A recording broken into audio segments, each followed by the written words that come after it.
Hey, what's up guys? Phoenix here. This video is going to be another YGOpro Duel video, this time playing with Infernoids yet again, playing with Void Madness, trying desperately to resolve that card, and again, this is not a deck that is going to be utilizing Lawn Mowing Next Door, even though I know of the card's existence, because that feels like it's worth a separate video, as well as a separately dictated deck. Like, the deck focus kind of shifts when you start implementing that card because you get rewarded by playing more cards in your deck, like 60 cards, and you get to play Left Arm Offering and stuff like that. There's a lot of different differentiating factors that go into what makes that card good versus what makes Void Madness good. But trying to resolve Void Madness on camera, I've done it a lot in testing, but for some reason I was having this problem of I'm ending games too quickly, at least in the one that I've filmed so far, and that games are just ending too quickly for me to resolve the card on camera.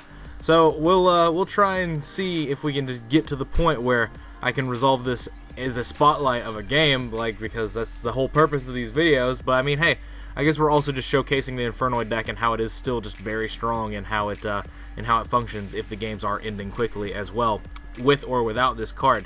But anyway, that's enough of this little BS explanation at the beginning of this video. Let's just jump straight into the game, shall we, and try to resolve this card as much as possible, potentially, maybe. Who knows how are we going to control this? I don't know if we can. Nope, don't think so. Let's just get into the game. Alright, so let's try to resolve Madness. I'm probably going to go mad trying to resolve this Madness because, I mean, geez, man, it's getting problematic. Damn. Yes! Awesome. All that work just to guarantee that I go second. And this hand's great! Alright. If I get any form of Infernoid Engrave, if he makes like a Dante or something, because he's summoned Terratop, or he's probably playing the Zodiac Beast deck. Let's be real here. This is probably exactly where this is going. Invoker or Dante? No, Dante. Okay, so this is free. I was slightly worried about it if it was the Zodiac Beast deck, but no, this is free. This is BA-PK. This is PK Fire, as some people prefer to call it, which I've already made my piece on that. Alright, set 1, set 2, set 3. There's a Fog Blade in there somewhere. This is so free. In phase, Scarm Search. Man, not even Beatrice. Alright, I can deal with this handily. Because the first step of the puzzle is going to be Void Vanishment, discarding something. Or no, not even first. Well, first we're going to be activating Void Imagination. Or we're going to be... well, that's not even a problem. Well, it is a problem. To a degree, but that degree is incredibly marginal, because I'll be able to set all these cards and then activate them. I could summon this and get Fog Bladed. That's the thing, he has Fog Blade, so this is my out to anti-spell, but I'm going to get Fog Bladed. So not really too keen on that. What we'll do is we'll just set all of these, and then we'll pass turn, because if he has a way to kill me, well, he has Tour Guide, so he most definitely probably has a way to kill me, now that I think about it. So I should have definitely summoned this and tried to pop that, because then it would have gotten Fog Bladed, and Fog Blade, he would have to deal with it without attacking it. So yeah, there's multiple things that go into why I should have probably summoned this. But okay, so Tour Guide here. Whether or not he kills me is just the ultimate, just wonder of the world. Whether or not I'm gonna die is just the question. And I kind of hope that I don't die, because if I don't die, I get to just handily punish him, because I get to go Void Imagination, and then I get to summon Tiara for free, all of these things. Ooh, Cowcab. Let's see what he bounces with Cowcab, because Cowcab would be an amazing thing. Like, if he hits the Void Imagination, then that would be insane. Oh my god, he's hitting the Void Imagination. That is insane. Well, it's fine, because I've got Petrulia and I've got Monster Gate, so I'll be able to do that if it makes it to my turn. But so, anti-spell, man. Thank god Kaiser Coliseum is banned. Out of all the cards, thank god that card is the one that's banned and not this one. Okay, so I don't die this turn. Easy. Alright, so Dante Barbar, I'm taking 6,700. Which is fine, because my deck focuses around putting large, beefy bodies on the board. So, should be pretty simple from here. Set 2 more, pass turn. Alright. Alright, Duelist. This gets to add something to his hand. A Seer. Alright. I can respect that. This is Lila. This is another out to anti-spell. Let's go. Let's try and see what happens here. We're gonna Lila this anti-spell away. I'm doing the anti-spell specifically because I can start hitting other cards with Petrulia, and so I want to incentivize this going away. That's what we want. But so we'll activate Monster Gate here, distributing this. If we hit Decatron, it's great. If we hit Raiden, it's fine. The main thing is that we want to mill at least one Infernoid card. That's all we want. Solemn Warning. Okay. Alright now. This is getting a little out of hand. Solemn Warning, so now we'll activate this, and we'll activate this discarding Harmadic to attempt to add Void Madness. Because I've got Imagination in hand, so I don't really care. Even though I probably should have added another Imagination, because that would allow me to summon multiples. There is that as a potential thought process, but actually no, it doesn't really matter all that much. At least I don't think so. But so we get to summon this, and now if we get striked, then we lose. Come on, let it through. Make it so. This thing doesn't have an effect that allows me to dodge. Okay, so Void Madness is basically my outlet here. That's the problem, is that now I've got a Void Madness into a bunch of cards, but I don't really get any value out of it because he bounced my Imagination. Man, this is so actually irritating. So actually infuriating. This Dante is going to get to boost itself. But actually, no, I should have definitely... If he plays a card before he mills with Dante, then I get to get rewarded because I get to go Void Madness into double Decatron's Jet. And then that allows me to send a Nunku and stuff. Okay, so that's Farfa. No, I don't want to activate anything. Normal Summon is a success. And what we'll do is we'll go ahead and activate Void Madness, sending this to get my cards out of the deck, because then that means that I can basically invalidate his battle phase, so that I get another turn, and then my another turn will be used resolving Imagination. So seems pretty likely, right? The problem is that all of these cards, they get summoned in in any position. That's actually something worth investigating in, is that I can get Decatron and I can get Seismus here, because then I can use Decatron to send the Deviate, and that'll be pretty good. And then this is just a huge body that he has to get over somehow. So we'll definitely do that, because this is a body that I get to utilize, and I can use this for protection with my Deviate, because I can use it to banish his Dante if he mills with it, or I can just negate his Farfa. Oh, Twin Twister now? Okay, sure. That's fine. Those I actually probably should have just chained that burial to put this one card back, but that's fine either way. This is a Nightmare Shark, and I get to negate that effect, man. Yeah. We'll negate this. Let's see. Let's see. This turn, the target can attack him, but other monsters can't attack. Well, we're gonna just do this and negate that effect and banish it. So there's that. But that still means that I'm going to get Farfud and Barbard. But why is he Farfang this? Is my question. Can he even attack with the other ones? Is it when this card activates its effect? Or did I negate the activation, or did I negate the effect? I don't know. He just banished my Petrulia, though, so when it comes back, I can pop the anti-spell, but that's not relevant anymore. But I can summon Deviate as well. Potentially. Potato! Potential. So he's just setting this and passing his turn. This comes back, which allows me to pop that. This is Void Seer, which is very good.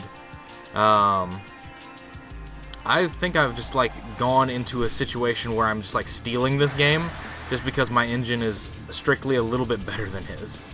I feel like that's all that's happening. Especially since I just drew the Void Seer as well. Like that was such a spicy card to draw. But so what I get to do is I get to go into my battle phase, and I get to attack, and I kind of have to banish the anti-spell so that I can set the Void Seer and have it be live. That's what has to happen. So what I'm going to do is I'm going to attack the Dante that has material on it. His Dante is going to activate its effect. Yes, that's fine. The Barbar comes back to his hand, which is a problem. A problem indeed. A Barbar can be a problem. Well, actually, no, it won't be a problem at all, in fact. So what I'm going to do is I'm going to go main phase 2, into battle phase. Yes, we'll activate this effect. I'm going to banish the Dante, because there is no way that I see... Well, no, there's probably definitely a way that he could make that Barbar trigger. Let's see, does he have any... he does not have any Phantom Knights engraved. Okay, so that was going to be the way that he got his Barbar to trigger without me having any input, was if he had a Phantom Knight engraved to summon off of his Fog Blade, and then Barbar would summon and die and then immediately be triggered. But in this situation, if he summons Barbar and puts it under an Xyz monster, or actually he just has to summon it and crash it, like that's all he has to do. So whether or not he sees that as a play is going to be the factor. But I can actually go Deviate to negate it, interestingly enough. So I think I'll do that, because I can tribute this Seismos. I've got 1, 2, and I just drew Anunku for 3. So yeah. So what we'll do is we'll activate this, and I'm going to get rid of the... Seismos. Or no, Seismos is just more valuable to have here. I can get rid of Petrulia, and then summon Deviate. And Deviate will blow up all of these cards. And then Deviate will be able to banish... will be able to negate and banish his card. So I'm going to banish his Graph, just because it just doesn't really matter what I banish here. And then I'll special summon Deviate to bring these back. And I'm going to use its effect to blow up all the spells and traps, because that just puts this in grave. And then what I'm going to be able to do is I'm going to go with Seismos. I'm going to attack this, and if it's the Barbar that he set... No, it's a Farfa. Interesting. Well, as it stands right now, there's no need for me to do anything. He could have summoned Barbar and killed me last turn. But as it stands now, there's no way that he can do that. No, I don't want to banish a card, and then I'll in phase. This comes back. Because last turn he literally just needed a normal summon Barbar and suicide into my Infernoid, and then that would have been game. But now, as it stands, well, actually he couldn't have suicided into my Infernoid, but that still would have been game, because I would have had to tribute both, and he would have just been able to attack me directly.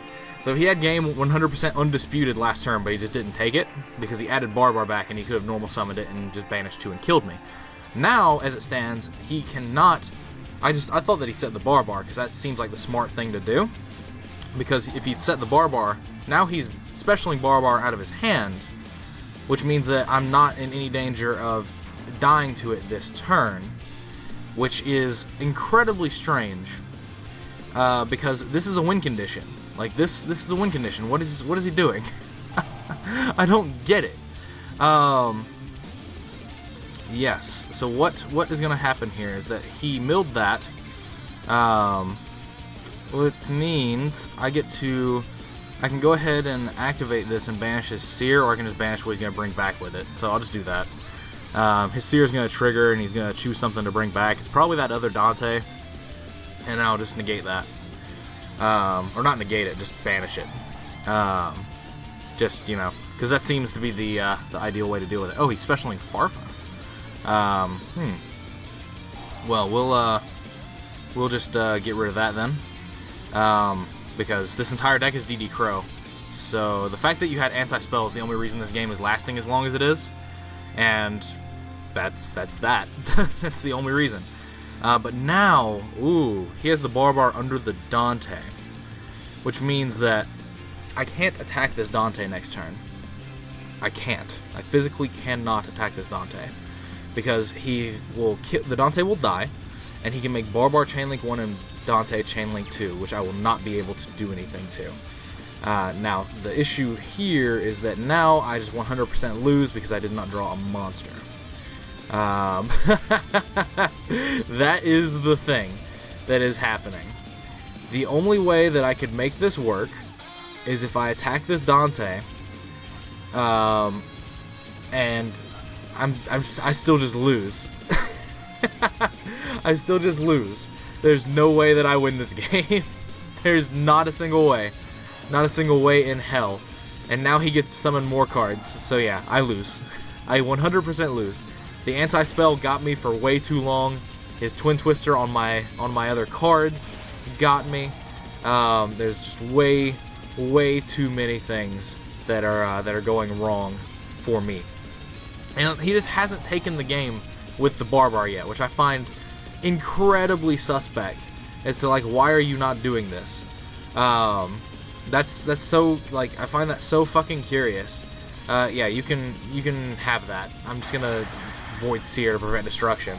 There is a dog barking in my house, and it is the most annoying fucking thing in the world because I'm going to go and absolutely destroy its existence if it does not shut up. Because I'm pretty sure it's barking at the sound of my voice, which it should know better than to do. Because I live here. This is my house. I own you. That's something that should definitely not be happening right now. But it doesn't matter that I just attributed that to negate that, because now he just gets to attack directly with Dante whether or not he mills it or not. But now he gets to Barbar me for game, which is completely, like, outside of the scope of anything that needed to be done to matter. So this entirely too long game was decided only by anti-spell, because anti-spell got me for way too fucking long. Like, the fact that anti-spell was flipped and I couldn't out it through 2 Fog Blades and a warning for as long as I did, and then I still just wasn't able to resolve my imagination because he was able to Twin Twister and all that. That's the only reason that he won this game, because he's been playing very sloppily, because he had game undisputed like 2 turns ago and just didn't do it. So there is that. But anyway, I guess I can leave that there. This is a sort of like more technical play induced video, so might as well just leave it there, shouldn't I? But other than that, that's going to be it for this video. As always, guys, thanks for watching. Like, comment, subscribe to all the nonsense you usually do. Links are in the description to Facebook, Twitch, and background music playlists, all that sort of nonsense. They are resources free to use if you choose to use so. To do so. Other than that, if you like this video, give it a big thumbs up. If you know some people that might also like my content, I encourage you to share my videos around to them, maybe encourage them to subscribe as well. Helping the channel grow its subscriber base and viewership base is a fantastic way to share your support, as I've said many times in the past. But other than that, without this dog distracting my thought process through its barking, I'm literally about to go and probably perform some very unnecessarily mean acts. That's a lie. I love animals, but I am going to be very stern with this dog in terms of giving it a very stern talking to as to why it should not be barking and why its owner should not be allowing it to bark outside my door. But other than that, thank you for your time as usual. Thanks for watching as always, and take care, guys.